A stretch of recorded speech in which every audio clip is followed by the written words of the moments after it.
नमस्कार, मी दिव्या हुरकट साम संजीवनी या कार्यक्रमात आपलं स्वागत. IVF करण्यापूर्वी आयुर्वेद चिकित्सेने यशस्वी गर्भधारणा या विषयावर आज आपण चर्चा करणार आहोत आणि आपल्याला मार्गदर्शन करणार आहेत वैद्य विनीश चंद्रकांत नगरे सर. सर, कार्यक्रमात मनापासून स्वागत आहे. नमस्कार. चर्चेला सुरुवात करायची, मात्र त्याआधी आपण सरांविषयी थोडी माहिती जाणून घेऊयात. वैद्य विनीश चंद्रकांत नगरे हे स्त्रीरोग तज्ज्ञ आहेत. पुण्यातल्या टिळक आयुर्वेद महाविद्यालयातून आयुर्वेदातली MS स्त्रीरोग ही पदव्युत्तर पदवी त्यांनी घेतली. गेली 23 वर्षे ते पुणे आणि मुंबईत रुग्णांना सेवा प्रदान करत आहेत. स्त्रियांमधल्या विविध शस्त्रक्रियांमध्ये ते पारंगत आहेत. तसंच या शस्त्रक्रिया टाळण्यासाठी उपयुक्त अशा विविध आयुर्वेद उपचारांबाबत ते सतत संशोधन करत असतात. स्त्रियांमधल्या वंध्यत्वाबरोबरच पुरुषांमधल्या वंध्यत्वाच्या विविध कारणांचा वेध घेऊन त्याबद्दलही ते सतत संशोधन करत असतात. फक्त भारतातलेच नाही तर परदेशातल्या अनेक रुग्णांना IVF न करता नैसर्गिक गर्भधारणा होण्यासाठी आयुर्वेद उपचाराबाबत त्यांनी मार्गदर्शन केलंय. अपत्य प्राप्तीसाठी आयुर्वेदातले विविध उपचार तसंच उत्तर बस्ती या विशेष पंचकर्मात त्यांनी प्रावीण्य मिळवलंय. सध्याच्या काळात तरुण मुलींमध्ये मोठ्या प्रमाणात आढळणाऱ्या मासिक पाळीशी संबंधित PCOD या आजारावर त्यांचं विशेष संशोधन आहे आणि याबद्दलच आज आपल्याला चर्चा करायची आहे. चला तर मग चर्चेला सुरुवात करूया. सर, पुन्हा एकदा कार्यक्रमात स्वागत आहे. सर, माझा सर्वात पहिला प्रश्न हा आहे की जे लोक IVF करणार आहेत, IVF करणारे जे रुग्ण आहेत, त्यांनी आयुर्वेद चिकित्सा घ्यावी असा विचार तुमच्या मनात कसा आला? कसं आहे दिव्या, मी सुरुवातीला जेव्हा पासआउट झालो, स्त्रीरोग तज्ज्ञ झालो, तेव्हा पहिले 10 वर्ष पुण्यात लक्ष्मी रोड माझं हॉस्पिटल होतं. हॉस्पिटल आम्ही चालवताना कधीही पैशाचा विचार केला नाही. कमी पैशात उत्तम सेवा अशी आमची तेव्हा ख्याती होती. त्यामुळे अनेक पेशंट आमच्याकडे डिलिव्हरीसाठी यायचे, काही ऑपरेशनसाठी यायचे, कधी IUI साठी यायचे, लॅप्रोस्कोपीसाठी यायचे. हे पेशंट आमच्याकडे थेट चिकित्सा घेणारे नसायचे. त्यांची वंध्यत्वाची चिकित्सा कुठे ना कुठे चालू असायची. फक्त लॅप्रोस्कोपी करायची पण तिथं परवडत नाही, मग आमच्याकडे येणार. अशा अनेक केसेस पाहिल्यानंतर लक्षात यायला लागलं की अरे, हे सर्व वंध्यत्वाचे पेशंट नंतर IVF कडे जात आहेत. आपण सगळं करून दिलं तरी मग त्यांच्या समस्या का सुटत नाही आहेत? मग ह्या समस्या सोडवल्या पाहिजेत. मग आपण कसा प्रयत्न करावा? लक्षात असं आलं की आपण जे आयुर्वेद चिकित्सा शिकलोय ती इथं वापरल्यानंतर बरेचसे रिझल्ट चांगले येत आहेत आणि PCODचे पेशंट पहिल्यांदा सुटायला लागले. त्यामुळे त्याचा रिसर्च माझा पहिल्यांदा सुरू झाला. मग त्यानंतर असं लक्षात आलं की एंडोमेट्रियोसिस आहे, टिबल ब्लॉक आहे, वेगवेगळ्या समस्या आहेत. ह्याच्यामुळे देखील औषधांचा उपयोग चांगला व्हायला लागला आहे. पण आता मग हे पूर्ण वेळ करायचं असेल तर हॉस्पिटल चालवून चालणार नाही, कारण हॉस्पिटलमध्ये खूप धावपळ असते, पळापळ असते, रात्री अपरात्री जागरण असतं. कारण तुम्ही सांगून कधी पेशंट ठराविक वेळेला येत नाही. डिलिव्हरीचा पेशंट रात्री येणार, 1ला येणार, 2ला येणार, पहाटे 4ला येणार, तुमच्या हातात नसतं. मग अशा वेळेस आयुर्वेद चिकित्सा या पेशंटसाठी करण्यासाठी संशोधन करायचं डोक्यात ठेवलं आणि संपूर्ण वेळ या संशोधनाला देण्यासाठी हॉस्पिटल बंद केलं. खरं तेव्हा हॉस्पिटल बंद करण्याचा निर्णय फार अवघड होता, कारण पुण्यात लक्ष्मी रोड हॉस्पिटल म्हणजे मुंबईत दादरला हॉस्पिटल असं थोडक्यात झालं, हार्ट ऑफ द सिटी. तसं असताना मी हॉस्पिटल बंद केलं आणि त्यानंतर मग IVF करायला पेशंट का जातो? बेसिकली जीवनशैली सगळी बदललेली असते, समस्या क्लिष्ट झालेल्या असतात आणि या सगळ्या क्लिष्टतेवर आयुः वेदः, आयुष्य जगण्याचं शास्त्र उपयोगी पडतं असं मला जाणवलं. आणि त्यानंतर मी ह्या सर्व गोष्टींचा आढावा घ्यायला सुरुवात केला. ग्रंथांमध्ये विखुरलेलं ज्ञान नोट डाऊन करून पुन्हा एकदा त्याची चिकित्सा करायला सुरुवात केली. असं लक्षात आलं की अरे, सगळ्या समस्या एका विशिष्ट पद्धतीने जर विचार केला तर काही ना काही वेळेत सुटतात. काहींना 4 महिने, काहींना 8 महिने, काहींना वर्ष, काहींना 2 वर्ष. पण ज्या समस्या कधीच सुटत नव्हत्या त्या सहजपणे सुटायला लागल्या आणि तेव्हापासून आजतागायत गेली 24 वर्ष आम्ही IVFला जाणाऱ्या पेशंटसाठी संपूर्ण आयुर्वेद चिकित्सा करतो. अगदी सर. सर, अजून एक प्रश्न असा निर्माण होतो इथे की कोणकोणत्या समस्यांसाठी साधारण IVF करायला सांगितलं जातं रुग्णांना? IVF जेव्हा पेशंट करायला जातो किंवा त्याला सल्ला दिला जातो तेव्हा समस्या खूप क्लिष्ट झालेली असते. सामान्यतः आपण काय पाहतो, आपल्या जवळचे डॉक्टर म्हणजे जनरल प्रॅक्टिशनरकडे आपण पहिल्यांदा जातो. जोडपं जेव्हा जातं तेव्हा त्यांना असं माहिती आहे की काहीतरी औषध देऊन, गोळ्या देऊन प्रेग्नन्सी राहील, फार काही करावं लागणार नाही. त्यानंतर जर फरक पडला नाही तर स्त्रीरोग तज्ज्ञाकडे पाठवलं जातं. मग तो काही विशिष्ट टेस्ट करून घेतो आणि सांगतो की ठीक आहे, औषध देऊ, इंजेक्शन देऊ, पुढे जाऊ. त्यातनंही फरक पडला नाही तर मात्र ॲडव्हान्स ट्रीटमेंट म्हणून मग IVF कडे पाठवलं जातं. समस्या जास्त क्लिष्ट झालेली असते, मग त्या समस्येचा वेध घेणं फार गरजेचं आहे. पुरुषांच्या समस्येचा पहिल्यांदा वेध घ्यावा असं मी नेहमी सांगतो. याच्यामध्ये काय काय समस्या असू शकतात तर पुरुषांच्या समस्यांमध्ये शुक्राणूची संख्या कमी असू शकते. अगदी 1 मिलियन, 2 मिलियन किंवा 0 मिलियन अझुस्पर्मिया देखील असू शकतो. शुक्राणूची क्षमता किंवा हालचाल कमी असू शकते. ती किती कमी असू शकते? अगदी 1 मिलियन किंवा 1%, 10%, 20%. 0% मोटिलिटी असलेले पेशंट देखील सापडतात. आणि त्याच्याही पुढचं म्हणजे शुक्राणूंच्या रचनेमध्ये दोष असतो. शिर, धड आणि शेपटी 3 भाग असतात. 40 दशलक्ष काउंट नॉर्मल मानला जातो. ह्याच्यामध्ये एकही स्पर्म चांगला नाही किंवा फक्त 3%, 2%, 1% स्पर्म चांगल्या रचनेचे आहेत असे देखील असू शकतात. आणि हे का महत्त्वाचं की नॉर्मल असणं? याचं कारण स्त्री बीज स्पर्म निवडताना, गर्भधारणा होताना निवड करते की चांगला स्पर्म आहे का, कारण गर्भ चांगला निर्माण करायचा असं शरीराचा उद्देश असतो. आणि तो सगळा उद्देश एक नैसर्गिक धाग्याने बांधलेला असतो. आणि म्हणून शुक्राणूची संख्या कमी, क्षमता कमी किंवा रचनेमध्ये दोष असेल तर IVF कडे पेशंटला पाठवलं जातं. पॉलिसिस्टिक ओव्हरी हा खरं खूप कॉमन प्रॉब्लेम झाला आहे मुलींमध्ये. आणि त्याच्यामुळे दीर्घकाळ चालणारा हा आजार जर लवकर ट्रीटमेंट झाली नाही, जीवनशैली बदलली नाही तर इतका चिरकाल होतो की त्यामध्ये बीजकोशामध्ये गाठी झालेल्या असतात, बीज वेळेवर वाढत नाही किंवा बीजाची निर्मिती पुरेशी होऊन सुद्धा त्याची रप्चर होत नाही किंवा मोठी गाठ तयार होते. Simple ovarian cyst, complex ovarian cyst, dermoid cyst, haemorrhagic cyst, chocolate cyst असे वेगवेगळ्या प्रकारचे सिस्ट तयार होतात ज्याच्यामुळे ते बीजांड तुम्हाला गर्भधारणेला उपयोगी पडत नाही. त्याच्या पुढची सगळ्यात मोठी समस्या म्हणजे एंडोमेट्रियोसिस. जवळपास 60% पेशंट, स्त्री पेशंट हे एंडोमेट्रियोसिस असतात ज्यांच्यामध्ये IVF करावं लागतं. एंडोमेट्रियोसिस म्हणजे काय? एंडोमेट्रियम हा गर्भाशयाच्या अस्तराला असलेला शब्द आहे. आतलं अस्तर त्याचं मार्ग नेहमीचा सोडून सुजतं आणि ते गर्भाशयातून ट्यूबमधून पोटात पसरतं. तेव्हा ते गर्भाशयाला, बीजवाही नलिकेला, बीजांड कोशाला त्रास देतं. बीजांड कोशामध्ये एंडोमेट्रियोसिस तयार होतात. आतड्यांना त्रास देऊ शकतं, पक्वाशयाला, मूत्राशयाला त्रास देऊ शकतं, संपूर्ण आसमंत व्यापून टाकतं. आणि जेव्हा आसमंत व्यापून टाकला जातो सगळ्यांचा जीव गुदमरतो. बीजांड कोशात बीज चांगलं निर्माण होत नाही, गर्भ इम्प्लांट केला तर गर्भाशयात टिकत नाही आणि त्यामुळे एंडोमेट्रियोसिसमुळे IVF करणाऱ्या पेशंटची संख्या खूप मोठी असते. त्याच्या पुढचा भाग आहे बीजवाही नलिकेतील अडथळा. आता बीजांड कोशात बीज तयार झालं आणि ते बीज नलिकेने उचललं आणि आपल्यात आणून ठेवलं तर त्याच्या पुरुष बीजाचा संयोग त्याची जाऊन होतो आणि मग गर्भधारणा होते. पण बीजवाही नलिकेत अडथळा असेल तर वहन दोन्ही बीजांचं एकमेकांकडे होत नाही. अशा वेळेस गर्भप्राप्ती होत नाही.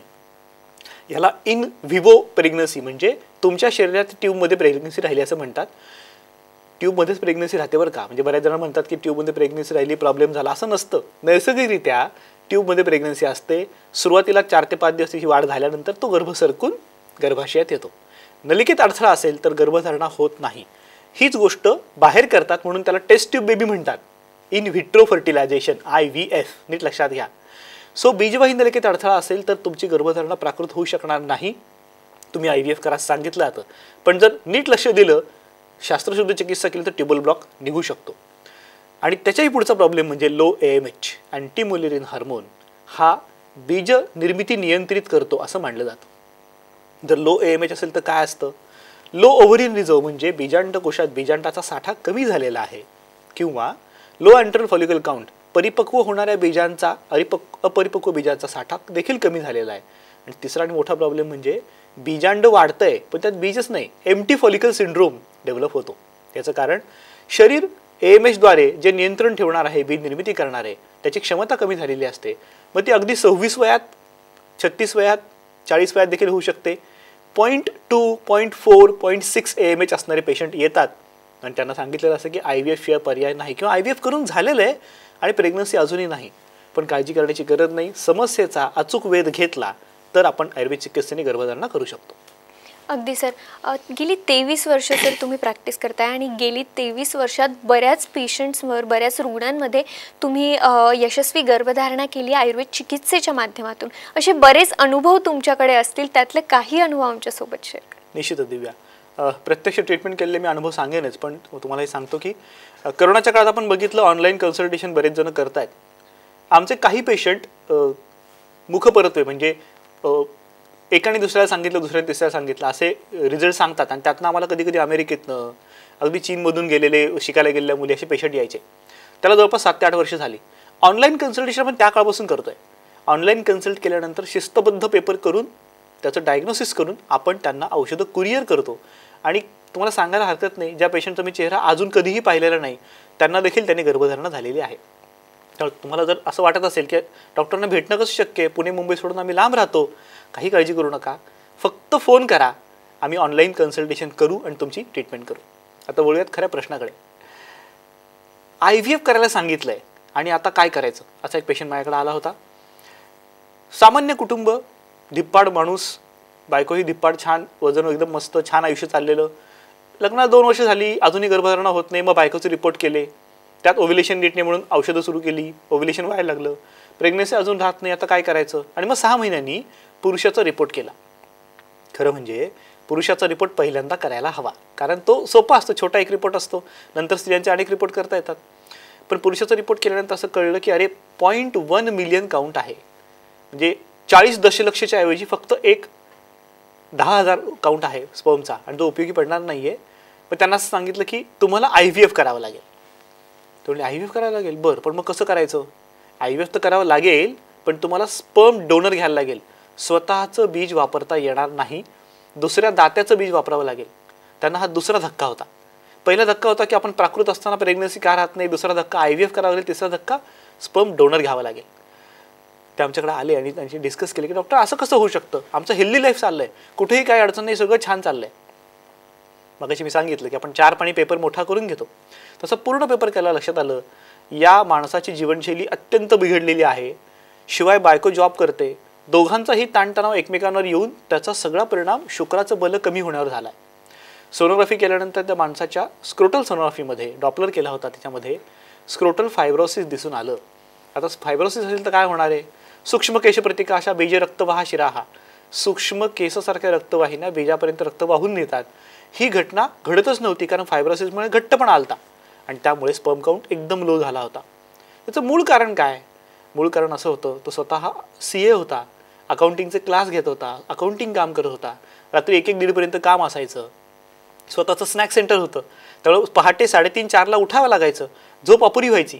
निद्रा एकदम सुखम दुःखम, अपुरी झोप सुख नाही दुःख, शरीर सतत दुःखामध्ये, इन्फ्लमेशन, एक पित्त, कोरडेपणा निर्माण झालेला, आणि त्याचा सगळा परिणाम त्या अंडकोशावर आलेला.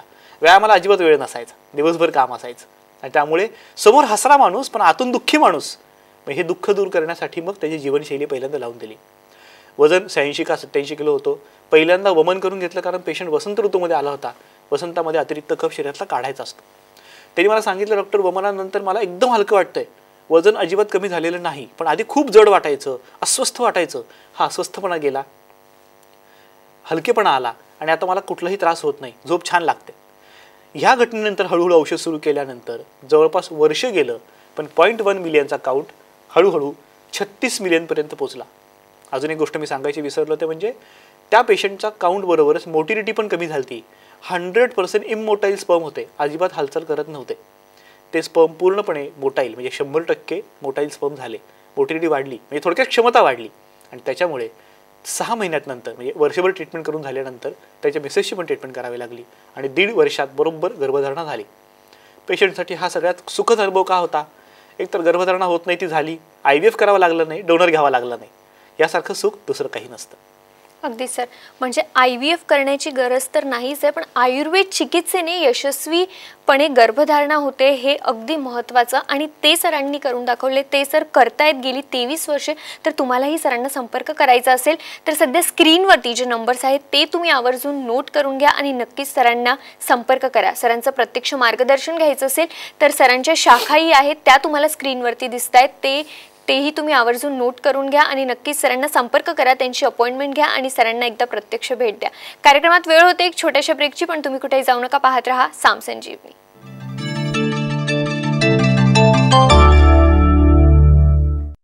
साम संजीवनीमध्ये ब्रेकनंतर तुम्हा सगळ्यांचं पुन्हा एकदा स्वागत. आयुर्वेद चिकित्सेने यशस्वी गर्भधारणा याविषयी आज आपण चर्चा करतोय आणि आपल्याला मार्गदर्शन करतायत वैद्य विनेश चंद्रकांत नगरे सर. सर, ब्रेकनंतर पुन्हा एकदा स्वागत आहे. सर, आता मला एक महत्त्वाचा प्रश्न पंचकर्माविषयी विचारायचा आहे.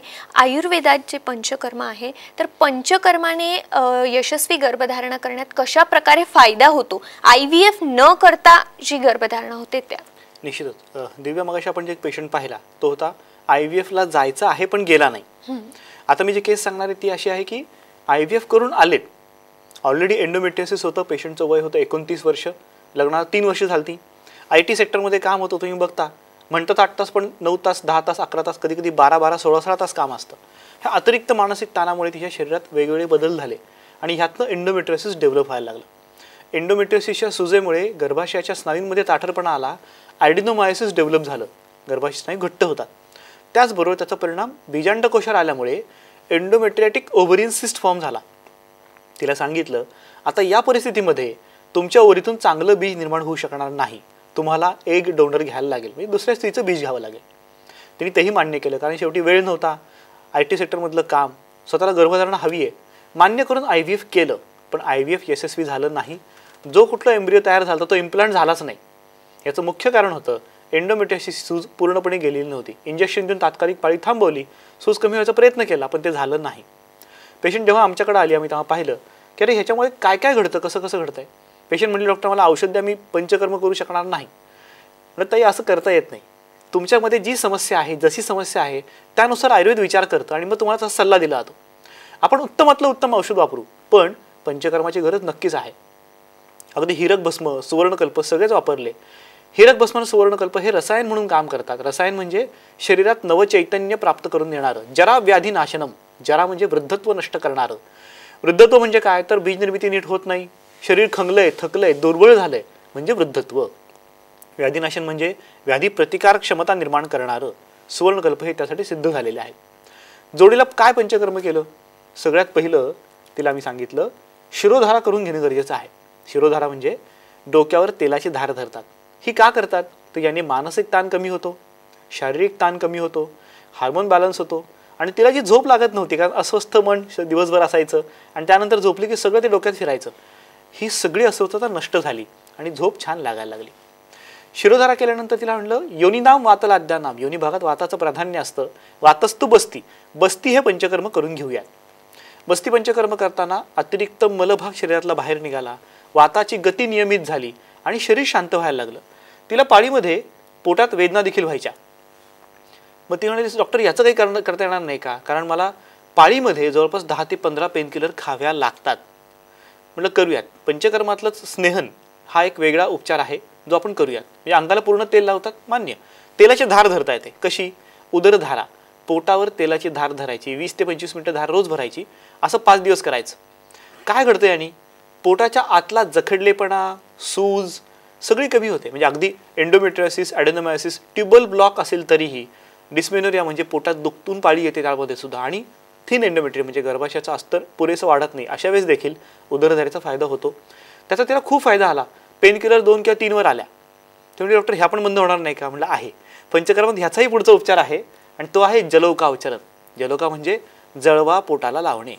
आता जळू उचलली आणि मी माझ्या हाताला लावली तर इथं चिटकणार नाही, कारण इथं कुठलीही दोष नाही, कुठलाही व्याधी नाही. पण पोटाच्या आतमध्ये काहीतरी घडतंय, काहीतरी चुकतंय, तर तिथे रक्तपुरवठा साठलेला असतो आणि सूज येते. अशा वेळेस त्या जळूला ते कळतं आणि तिथे रक्त ती शोषून घेते. रक्त शोषून घेतल्यानंतर रक्तपुरवठा सुरळीत व्हायला लागतो. काय घडतं, आपण पुन्हा त्या श्लोक बघूयात. सूक्ष्म केश प्रतिकाशा बीज रक्तवाहा शिराहा, सूक्ष्म केसासारख्या रक्तवाहिन्या बीजापर्यंत रक्त वाहून नेतात. गर्भाशयम पूरयंती, गर्भाशयाला पाझर फोडल्यासारखे पोहोचवतात. मासात बीजाय कल्पते, आणि मग बीज निर्मिती होते. आणि अक्षरशः तसंच घडलं. जलौकावचरण केल्यानंतर तिचा जखडलेपणा, आखडलेपणा सगळा दूर झाला, वेदना कमी झाल्या, पाळी अगदी सुरळीत झाली, फ्लो चांगला व्हायला लागला. 3 महिने रिपोर्ट केल्यानंतर असं दिसलं की ओव्युलेशन चांगलं होत आहे, एंडोमेट्रियम अजून पुरेसं वाढत नाही. मग अशा वेळेस आम्ही सांगितलं आता उत्तरबस्ती करणं गरजेचं आहे. पेशंटमध्ये उत्तरबस्ती करून घेतला. सुरुवातीला क्षार तेल, जखडलेपणा गर्भाशयातला कमी व्हायला, त्यानंतर विष्णू तेल आणि मग फलघृत, दोन्ही तेल आणि तुपानी बल गर्भाशयाचं वाढलं आणि पेशंटला नैसर्गिक गर्भधारणा झाली. तिलाही सगळं समाधानाचं का होतं, याचं कारण IVF करावं लागलं नाही, एक डोनर घ्यावा लागला नाही, स्वतःचं बीज, स्वतःची गर्भधारणा नैसर्गिक झाली. पेशंटला खरं आता जाऊन 2 वर्ष झाली आहेत, तिचं बाळ आता 1 वर्षाचं आहे. छान प्रेग्नन्सी व्यवस्थित पार पडली आणि गर्भधारणा व्यवस्थित टिकून राहिली. अगदी सर आपण पंचकर्माबद्दलच बोलतोय, तर मला एक अजून महत्त्वाचा प्रश्न त्याच्याशीच रिलेटेड विचारायचा आहे, तो म्हणजे आयुर्वेदातलं एक खूप महत्त्वाचं उपचार म्हणजे उत्तरबस्ती मानलं जातं आणि त्यात तुमचं प्रावीण्यही आहे. तर उत्तरबस्तीचा या सगळ्यात कशा प्रकारे फायदा होतो? निश्चितच. उत्तरबस्तीबद्दल तुम्हाला एक विशेष सांगतो, म्हणजे थेट उत्तरबस्ती कधी करू नये. उत्तरबस्ती करताना गर्भाशयात औषध सोडलं जातं. गर्भाशय कशाचं प्रतीक आहे, प्रजनन संस्थेचा. एका शरीरातनं दुसरं शरीर निर्माण होताना त्याचं माध्यम म्हणून गर्भाशय काम करतं. मग अशा वेळेस संपूर्ण शरीरामध्ये जे घडत आहेत त्या गोष्टी पहिल्यांदा प्राकृत करायला पाहिजे. अशा वेळेस बस्ती चिकित्सा करून घ्यायची. बस्ती केल्याने शरीर शांत होतं. त्यानंतर मग उत्तरबस्तीचा विचार करायचा. गरज पडली तर वमन विरेचन देखील करून घ्यायचं. उत्तरबस्ती करताना पॅथॉलॉजी तिथं किती जास्त आहे ते बघायला लागतं. म्हणजे समजा फायब्रॉइड आहे, काही चिटकाचिटकी झालेली आहे तर क्षार तेल वापरायचं. समजा इथे शोथ किंवा सूज जास्त आहे तर कास्य तेल वापरायचं. तिथे जर गर्भधारणा टिकत नाही आहे तर मात्र तुम्हाला फलघृत, विष्णू तेल, बल्य तेल असं वापरावं लागतं. ट्युबल ब्लॉकसाठी गंधर्व तेल वापरायला लागतं. ह्या सगळ्यांचा उपयोग जर विचारपूर्वक अचूक केला तर नक्की चांगला फायदा होऊ शकतो. अगदी सर, तुम्हाला अधिक मार्गदर्शन हवं असेल, अधिक माहिती जाणून घ्यायची असेल, सरांचा प्रत्यक्ष मार्गदर्शन घ्यायचं असेल, सल्ला घ्यायचा असेल तर तुम्ही सध्या जे स्क्रीनवरती नंबर्स दिसत आहेत तुम्हाला ते तुम्ही आवर्जून नोट करून घ्या आणि नक्कीच सरांना संपर्क करा. सरांचं प्रत्यक्ष मार्गदर्शनही तुम्ही घेऊ शकता. सर, तुम्ही ते आलात, खूप छान असं मार्गदर्शन आम्हाला आणि आमच्या प्रेक्षकांना दिलं, त्यासाठी मनापासून आभार. धन्यवाद. साम संजीवनीमध्ये आज वेळ होते इथेच थांबण्याची, मात्र तुम्ही कुठेही जाऊ नका, पाहत रहा साम टीव्ही.